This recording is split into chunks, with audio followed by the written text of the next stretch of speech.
இந்த தமிழ் புத்தாண்டில் 12 ராசிகளுக்கும் என்ன மாதிரியான பொதுவான பலன்கள் இருக்க போகின்றது என்பதை பார்க்க இருக்கின்றோம். முதலாவதாக திரு மகேஷ் ஐயர் அவர்களிடமிருந்து தொடங்குறோம். மேஷ ராசி. மேஷராசி என்பவர்களுக்கு இந்த வருஷத்தில் இடமாற்றங்கள் நிறையா இருக்கிறத நம்ம பார்க்க முடியுது. தம்பி தங்கைகளுக்கு சில நல்ல செய்திகள் வரதுக்குண்டான வாய்ப்புகள் நிறையா இருக்குது. அதே சமயத்தில் பார்த்திங்கன்னா ஒரு முடிவு எடுத்து அந்த முடிவுகளில் சில மாற்றங்கள் அப்படிங்கிறது நிறையா தோணும். இது சரியா தவறா, இது சரியா தவறாங்கிற யோசனைகள் இருக்கும். நீங்கள் என்ன சொல்கிறீங்க, நீங்கள் என்ன சொல்கிறீங்க, நீங்கள் என்ன சொல்கிறீங்கன்னு ஒரு 10 பேர்கிட்ட கேட்டோம்னா 10 பேர் 10 விதமான குழப்பங்களை கொடுப்பாங்க. அதனால் மற்றவர்கள் பேச்சை கேட்டு ஒரு செயலை செய்கிறத விட தனக்கு தோணுனதை செயல்படுத்துறது நல்ல பலன்களை கொடுக்கும். பெரியவங்ககிட்ட கேட்டு எல்லா காரியங்களும் பண்ணுறது நல்ல பலன்களை கொடுக்கக்கூடியதாக இருக்கும். விரயபாவத்தில் சனி பகவான் வந்திருக்கார். இது வந்து சயனபாவம்னு சொல்லுவாங்க. சில நேரங்களில் சில விஷயங்களில் சோம்பேறித்தனம் அப்பப்போ இருந்துருக்கும். எல்லாத்துக்கும் இந்த 7.5 சனி ஆரம்பிச்சிருச்சுங்கிற பயம் அப்பப்போ இருக்கங்காட்டி கால் சம்மந்தமான உபாதைகள் இருக்கும். கை கால் வலி சம்மந்தமான உபாதைகள் இருக்கிறத நம்மளால் பார்க்க முடியும். நாளைக்கு தள்ளி போடலான்னு ஒரு காரியத்தை நீங்கள் வந்து இது பண்ணிங்கன்னா, போஸ்ட்போன் பண்ணிங்கன்னா அது அப்படியே விட்டு போயிடும் உங்களை விட்டு. அதனால் அதில் ரொம்ப கேர்ஃபுல்லாக இருந்துருக்கணும். அதே மாதிரி சனி பகவான் வந்து குருவுடைய வீட்டுக்கும் அங்கே இருக்கக்கூடிய ராகு வந்து கரெக்டாக சனி பகவானுடைய வீட்டுக்கும் பயிற்சி பண்ணுறங்காட்டி ரொம்ப வேகமாக செல்லக்கூடிய இந்த ஆண்டு நீங்கள் வேகமாக செயல்பட்டிங்கன்னா நீங்கள் நிச்சயமாக நீங்கள் ஜெயித்து வரதுக்குண்டான வாய்ப்புகள் உங்களுக்கு நிறைய இருந்துருக்கிறத பார்க்க முடியும். ராகுவை கான்சன்ட்ரேட் பண்ணும்போது கேதுவும் கான்சன்ட்ரேட் பண்ணக்கூடிய சூழ்நிலையில் இருக்கும்போது குழந்தைகள் அவருடைய ஆரோக்கியத்தில் ரொம்ப கேர்ஃபுல்லாக இருந்துருக்கணும். அதே சமயத்தில் பார்த்திங்கன்னா வயிறு சம்மந்தமான உபாதைகள் ஏற்படக்கூடிய வாய்ப்புகள் இருக்குது. சொந்த பந்தங்கள், நமக்கு இருக்கிற சொந்த பந்தங்களே வெறும் 15 பேர் தான். நீங்கள் வாட்ஸ்அப் குரூப்பில் போட்டிங்கன்னா அந்த வாட்ஸ்அப் குரூப்பில் இவருக்கு இந்த பிரச்சனை தெரியுமா, இவங்களால் இந்த பிரச்சனை தெரியுமா, அவங்களால திருஷ்டி தெரியுமா, அவங்களால இது தெரியுமா, அவங்களால அது தெரியுமான்னு எல்லாத்தையும் குறை சொன்னோம்னா அந்த 15 பேர் 5 பேராக மாறிடுவாங்க. அதனால் அதுலேயும் ரொம்ப கேர்ஃபுல்லாக இருந்துக்கிறது நல்ல பலன்களை கொடுக்கும். இந்த வருஷத்தில் நல்லா சம்பாதிக்கலாம், செலவுகளும் இருக்கும். ஆனால் திருப்தியான காரியங்கள் நடக்கிறதுக்குண்டான வாய்ப்புகள், திருமண விஷயங்கள்லாம் பேச்சுவார்த்தைகள் நடக்கக்கூடிய சப்ஜெக்ட்லாம் ஓரளவுக்கு சாதகமாக உங்களுக்கு வரதுக்குண்டான சூழ்நிலைகள் இருக்குது. இந்த வருஷத்தில் பிள்ளையார் வழிபாட்டோட தினத்தை ஆரம்பிச்சிங்கன்னா, இந்த வருஷத்தை ஆரம்பிச்சிங்கன்னா இந்த வருஷம் உங்களுக்கு சாதகமாக அமையும். திரு சுபாஷ் பாலகிருஷ்ணன் அவர்கள் மேஷராசி. மேஷராசியை பார்த்தோம்னா எந்த ராசிக்குமே முக்கியமாக 3 கிரக பிரவேசிகளை நம்ம எடுத்துக்கணும். மிச்ச கிரகங்கள்லாம் கான்ஸ்டண்ட்டாக ரிவால்வ் ஆகிட்டே இருக்குது. ரிவால்வ் ஆகிட்டே இருக்கிறதுக்காட்டி இப்போ இங்கே முக்கியமாக குரு பயிற்சி, ராகு கேது பயிற்சி, சனி பயிற்சி எடுத்துக்கிறோம். 4 கிரகங்கள். இந்த கிரகங்கள் தான் வந்து ஆளுமை பெற்ற கிரகங்கள்னு சொல்கிறோம். அப்போது மேஷராசிக்கு 12ஆம் வீட்டில் வரக்கூடிய சனி பகவானால் முதல்ல வந்து சனி பயிற்சி, இந்த சனி பயிற்சி மூலயமா 7.5 சனி மேஷராசிக்கு ஆரம்பிக்குது. இப்போ சனி மனசை வந்து பிடிக்கிறது தான் 7.5 சனி. மனசுனா சந்திரன். இப்போ மைண்டு வந்து முதல்ல வேலை செய்கிறது வந்து ராங் டைரெக்ஷனில் போகக்கூடிய வாய்ப்புகள் இருக்குது.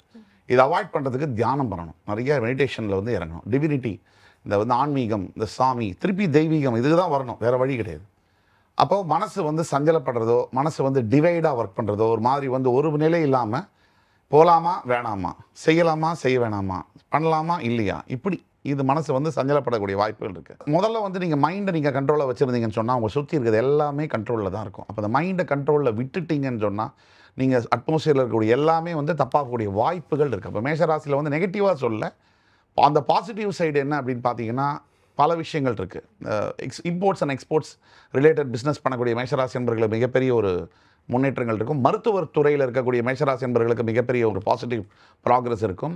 அது மாதிரி பல விஷயங்கள் நம்ம சொல்லலாம். ரியல் எஸ்டேட் துறை, கன்ஸ்ட்ரக்ஷன் இண்டஸ்ட்ரி ப்ளஸ் ஹோல்சேல் டீலர்ஷிப்பில் இருக்கக்கூடிய மேஷராசி என்பர்களுக்கு இதெல்லாம் சொல்லலாம். இப்போ நெகட்டிவ் சைடில் என்ன அப்படின்னு பார்த்தோம்னாக்க இந்த மனசு இதை கட்டுப்படுத்துறது, இதோடைய டிரெக்ஷனை வந்து கண்ட்ரோல் பண்ணுறதுக்கு தினமும் தியான பயிற்சி ரொம்ப முக்கியம். அது தவிர உணவு கட்டுப்பாடு ரொம்ப தேவை. ஏன்னா விரைய சனியில் வரார், சனி வந்தாலும் கூட அந்த உங்களுக்கு உடல் பாதிப்புகள் இருக்கக்கூடிய வாய்ப்புகள் உண்டு. நீங்கள் செவ்வாய் பேசுகிற ராசி, சனி உங்களுக்கு ஆக மாட்டார், அவர் 12ஆம் இடத்துல வரார்.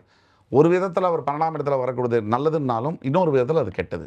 அதனால் ஒரு விதத்தில் எந்த விதத்தில் நல்லது அப்படின்னா வெளியில் இடமாற்றங்கள் அவர் சொன்ன மாதிரி தான், இருக்கிற இடத்துலேருந்து மாறதெல்லாம் நல்ல விஷயம். ஆனால் அதுலேயே என்ன பண்ணணும்னா பிரச்சனை பண்ணும். இருக்கிற வேலையை விட்டு இன்னொரு வேலையை பிடிக்க போவோம், நல்ல சம்பளத்தில் கிடைக்குதுன்னு அந்த வேலையில் வந்து இருக்கிறதும் போச்சு பறக்கிறதும் போச்சுங்கிற நிலைமையில் கொண்டு வந்து சனி உங்களை ட்ராப் பண்ணக்கூடிய வாய்ப்புகள் நிறைய இருக்குது. அதே மாதிரி 2வது வந்து குரு பகவான் பார்த்தீங்கன்னா உபதேசஸ்தானத்துலேருந்து போகிறார். அவர் வந்து முயற்சிகளை குறிக்கக்கூடிய இடத்துல போகிறார். உங்களுடைய பாக்யாதிபதி 3ஆம் இடத்துக்கு போகிறார். ஸோ கண்டிப்பாக சகோதர சகோதரிகள் மூலியமாக, நண்பர்கள் மூலியமாக சில நல்ல விஷயங்கள், ஹெல்ப்பு, சப்போர்ட்லாம், அடிபட்டவங்களுக்கு யார் ஹெல்ப் பண்ணுவாங்க, பிரதர்ஸ் சிஸ்டர்ஸு ஃப்ரெண்ட்ஸு, இவங்க தான், அவங்களுடைய ஹெல்ப் கிடைக்கும். அதே மாதிரி உங்களுடைய பஞ்சமஸ்தானத்துக்கு வரக்கூடிய கேதுவினாலும் லாபஸ்தானத்துக்கு வரக்கூடிய ராகுவினாலும் கலந்த பலன்கள். 11ஆம் இடத்துக்கு வரக்கூடிய ராகுவினால மிகப்பெரிய அளவில் பணம் வந்து சம்பாதிக்கக்கூடிய யோகியதையெல்லாம் ஏற்படும். ஆனால் பிஸ்னஸில் எஸ்பெஷலி அதே சமயத்தில் 5ஆம் இடத்துல கேது இருக்கிறதுனால குழந்தைகள்னால பிரச்சனை, குழந்தைகளுக்கே உடல் உபாதைகள், இல்லை ஒரு ஸ்ட்ரகிள் ஏற்படுத்துது. அதாவது நீங்கள் வந்து எந்த விஷயத்தை செய்ய போனாலும் அதில் வந்து முட்டுக்கட்டை போடுறது, தடை பண்ணுறது, தாமதம் பண்ணுறது, இதெல்லாம் நடக்கும். இது எல்லாத்தையும் சமாளிக்கக்கூடிய ஒரே வழி என்னன்னா ஈஸ்வர பெருமான் தான். அவர்கிட்ட போய் சரணாகதி அடையும். 2வது 7.5 சனி, அஷ்டம சனி, எந்த சனியுடைய தாக்குதலுமே எப்படி ஹேண்டில் பண்ணுறது அப்படின்னா தர்மம் தான் வழி. நீங்கள் வந்து நான் வந்து 200 கோடி சாப்பிட்டேன், 7.5 சனி பகவான் உங்களுக்கு ஒரு 50 கோடி கொடுத்துட்றேன், எனக்கு விட்டுடுங்கன்னு சொன்னால் விட மாட்டார். ஸோ தர்மம் வந்து நீங்கள் வந்து கஷ்டப்படுறவங்களுக்கு வந்து தர்மம் பண்ணுறது, தர்மத்தின் வழியில் நடக்கிறது, ஒரு வறுமையிலும் நேர்மைன்னு சொல்கிற மாதிரி நீங்கள் கஷ்டம் வந்தால் கூட அந்த நேரத்தில் வந்து கண்ட்ரோல்டாக வந்து இருக்கிறது, இதெல்லாம் தான் உங்களுக்கு வந்து பகவான் வந்து நல்ல கதியை கொடுப்பார்.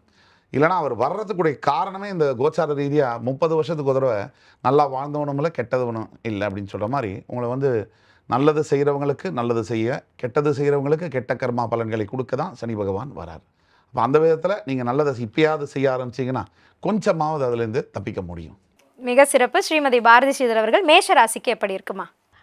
மேஷராசிக்கு எனக்கு முன்னாடி அவங்க 2 பேரும் பலன்கள் சொன்னாங்க. அதனால் நான் கொஞ்சம் பரிகாரத்தில் கான்சன்ட்ரேட் பண்ணலான்னு பார்க்குறேன். ஏன்னா வருஷ ஆரம்பம் வந்து பார்த்திங்கன்னா உங்கள் ராசிநாதன் வந்து நீச்சமாக இருக்கார், கடகத்தில் இருக்கார். ஸோ அவங்க ஹெல்த்து சொன்னது, உங்களுக்கு வந்து சனி விரயத்தில் 7.5 சனி வரார். அண்ட் கிட்டத்தட்ட மே எண்டு வரைக்குமே சனி ராகு விரயத்தில் தான் இருக்க போகிறாங்க. அண்டு ஒரு 3-4 மாத காலம் உங்களுடைய 6 குடைய புத பகவானும் நீச்சம் பெற்று இருக்கிறதுனால இன்வெஸ்ட்மெண்ட்ஸ் எல்லாம் ஷேர்ஸில் நீங்கள் வந்து இன்வெஸ்ட் பண்ணுற பர்சனாக இருந்தீங்கன்னா கொஞ்சம் கவனமாக இருங்க. அண்ட் இந்த 7.5 சனி அப்படிங்கிறது வயது அப்படின்னு இருக்குது. ஒரு 30 வயதுலேருந்து 60 வயதுக்குள்ளே இருக்கிறவங்களுக்கு கண்டிப்பாக அது ரொம்ப நல்லது தான் செய்யும். நீங்கள் வீடு வாங்குறதுக்கு கடன் வாங்கலாம். ஸோ குரு பகவான் வந்து உங்களுக்கு மிதுனத்துக்கு போகிறாரு அப்படிங்கும்பொழுது உங்கள் ஃப்ரெண்ட்ஸ் சப்போர்ட்டோடு நீங்கள் வந்து கடன் வாங்கி ஒரு வீடு வாங்குறதோ இல்லை உங்கள் வசதிகளை பெருக்கிறதுக்கோ இந்த சனி பெயர்ச்சி உங்களுக்கு ரொம்ப உறுதுணையாக இருக்கும். ஸோ ஒவ்வொருத்தரும் சொல்கிற பலன்கள்லாம் கேட்டு நீங்கள் பயப்பட வேண்டிய அவசியமே கிடையாது. லைஃப்பில் வந்து சேலஞ்சஸ் பார்த்தா தான் லைஃப்பும் சுவாரஸ்யமாக இருக்கும். திருமணம் ஆகாதவர்களுக்கு திருமணம் ஆகிறது. ஸோ எல்லாமே எனக்கு இது எல்லாமே இருக்குது, நான் இன்னொரு வீடு நான் இன்வெஸ்ட் பண்ணலாமான்னா உங்கள் குடும்ப ஜோதிடர்கிட்ட கேட்டு அதற்கான இன்வெஸ்ட்மெண்ட்ஸ்க்கு நீங்கள் தாராளமாக பண்ணலாம். அண்ட் 5ல் வந்து இவங்க கேது சொன்னாங்க. ஸோ கேது வரும்போது கேர்ஃபுல்லாக இருங்க உங்கள் பசங்களுக்கு அப்படின்ட்டுன்னு. அது உங்களுடைய பூர்வ புண்ணிய ஸ்தானம். ஸோ உங்களுடைய குடும்பத்தில் உங்கள் குலதெய்வ அனுகிரகம் எப்படி இருக்கோ உங்களுடைய பலன்கள் அப்படி தான் இருக்கும். அண்ட் ராகு உங்களுக்கு லாபத்தில் வராரு. எப்போ கேது 5ல் வராரோ ராகு லாபத்தில் வந்துட போகிறார்.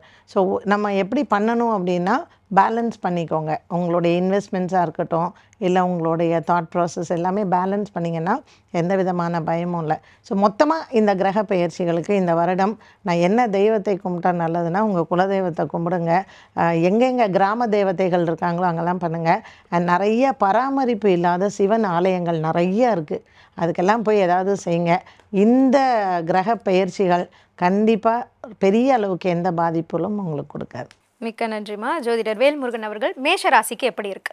மேசராசிக்காரங்களை பார்க்கும் பொழுது கடந்த காலங்கள் வந்து அவங்களுக்கு எல்லா கிரக நிலைகளும் சாதகமாக இருந்ததுனால நிறைய மாற்றங்கள் முன்னேற்றங்கள்லாம் இருந்திருக்கும்.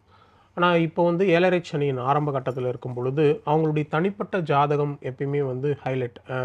தனிப்பட்ட ஜாதகத்தில் திசா புத்திகள்லாம் ஸ்ட்ராங்காக இருந்தால் இந்த 7.5 சனி எல்லாம் பெரிய அளவு பாதிப்பு ஏற்படுத்தாது. அதுதான் உண்மையான விஷயம். அதனால் வந்து இதில் நெகட்டிவான விஷயங்கள் நம்ம சொல்கிறது எதுக்காகனா நம்ம எச்சரிக்கையாக இருக்கணும் அப்படின்றதுக்காக.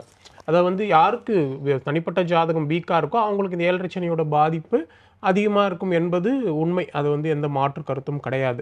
சில பேர் பார்த்திங்கன்னா 7.5 சனியில் தான் பெரிய லெவலுக்கெலாம் போவாங்க, சில மாற்றங்கள்லாம் வரும். அதெல்லாம் வந்து அவங்களுடைய திசா புத்திகள் தான் காரணம். ஓகேங்களா? இந்த 7.5 சனின்னும் போது இந்த மாதிரி பிரச்சனைகள் வர வாய்ப்பு இருக்குது. இந்த பிரச்சனைகளிலிருந்து நம்ம தற்காத்துக்கிறதுக்கும் அதிலிருந்து எப்படி நம்ம வெளியே வர்றதுக்கான வழி, இல்லை நம்ம ஒரு ஜோதிடர் நாடி நம்ம சுயஜாதகப்படி நம்ம ஏதாவது செய்யலாமா வேணாம் அப்படின்னு கேட்டுக்கிறதுக்கு இது ஒரு வழியாக இருக்குமே தவிர இது மட்டுமே முழு பலனும் கிடையாது. அப்படி பார்க்கும்போது 12ஆம் இடத்துல உங்களுக்கு சனியோட ஆதிக்கம் 7.5 சனியாக ஆரம்பிக்கும் பொழுது பணம் கொடுக்கல் வாங்கல பிரச்சனைகள் வந்துடும், உடல் ஆரோக்கியத்தில் பாதிப்பு வந்துடும், எடுக்கும் முயற்சிகளில் தடைகள்லாம் வரும். அதே நேரத்தில் உறவுகள் நண்பர்களிடம் கொஞ்சம் கவனமாக இருக்கணும்.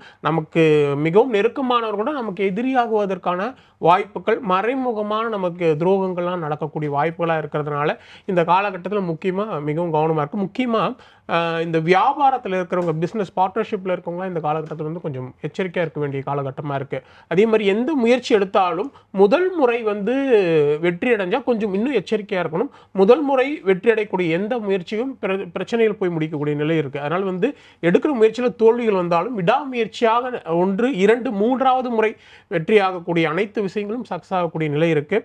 ஷேர் மார்க்கெட்டில் மேடம் சொன்ன மாதிரி ஷேர் மார்க்கெட்டில் இப்போ இந்த காலத்தில் இருந்து இன்வெஸ்ட் பண்ணுற எல்லாமே லாக் ஆகக்கூடிய வாய்ப்புகள் கொஞ்சம் அதில் எச்சரிக்கையாக இருங்க.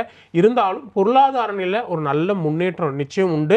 உங்களுக்கு தேவையான பண வரவு உண்டு. ஆனால் எதுலையுமே புதிய முதலீடுகளை பண்ணாதீங்க. முதலீடுகள் பண்ணும்போது அது பிரச்சனைக்குரிய நிலையாக இருக்கும். இந்த காலகட்டத்தில் உங்களுக்கான சிறந்த பரிகாரம் அப்படின்னு பார்க்கும்போது மலையில் இருக்கிற முருகப்பெருமான் அல்லது கடல் அருகே இருக்கிற முருகப்பெருமான் திருச்செந்தூர் தான். ஸோ இந்த 2 ஆலயங்களுக்கும் போகிறதும் அந்த 2 ஆலயங்களையும் அன்னதானம் பண்ணுறதும் வயதானவர்கள் அல்லது உடல் குறைபாடு உள்ளவர்கள் இந்த மாதிரியானவங்களுக்கு வந்து காவி உடை தானம் பண்ணுறது மிக சிறந்த பரிகாரமாக உங்களுக்கு இருக்குங்க. மிக்க நன்றி. நால்வருமே மேஷராசிக்கு மிக சிறப்பான குறிப்புகள் எடுத்து சொல்லியிருக்கீங்க. கண்டிப்பாக இந்த வருடம் உங்களுக்கு மிக சிறப்பாக அமையட்டும்.